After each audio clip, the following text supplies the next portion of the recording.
ગયા આપણે ઇન્ડેક્સના અને સ્ટોક્સના. અત્યારે નજર કરી લઈએ બ્રોકરેજ હાઉસીસના રિપોર્ટ પર સહયોગી તૃપ્તિ કપૂરિયા પાસેથી. તૃપ્તિ, ગુડ મોર્નિંગ.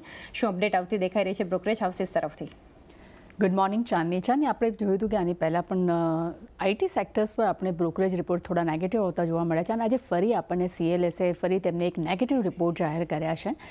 તેમને એક સાવચેતીભર્યું વલણ સાથે તેમને વિપ્રો, HCL ટેક માટે તેમને સેલ રેટિંગ ફરી અગેન આપ્યા છે. તેમને TCS અને LTI માઇન્ડટ્રી માટે પણ તેમને સેલ રેટિંગ આપ્યા છે.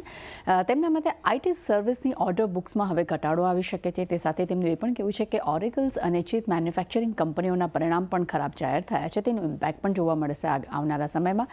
સાથે Q2, Q3 FY24માં QTD ઓર્ડર્સ હવે ધીમા પડતા જોવા મળી રહ્યા છે. સાથે વર્ટિકલ બિઝનેસ છે ત્યાં પણ એક માર્જિનને લઈને ગ્રોથ જે છે બેન્કિંગ સેક્ટર્સ ખાસ કરીને રિટેલ અને ટેલિકોમમાં એક પડકારનો સામનો કરવો જોવા મળી શકે છે. સાથે FY25 માટે રેવન્યુ ગ્રોથ જે છે તે અનુમાનથી પણ ખરાબ રહી શકે છે. એટલે આઈટી સેક્ટર્સ અને CLSA તરફથી એક જે નેગેટિવ રિપોર્ટ આવ્યો છે તેનું ઇમ્પેક્ટ આજે આપણને કદાચ દિવસ દરમિયાન પણ જોવા મળી શકે છે.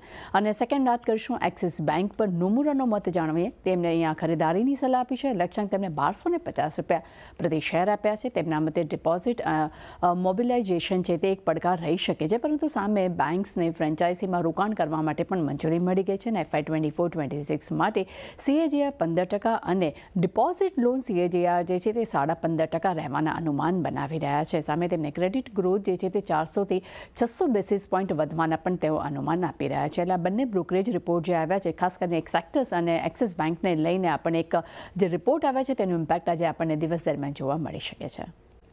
તૃપ્તિ,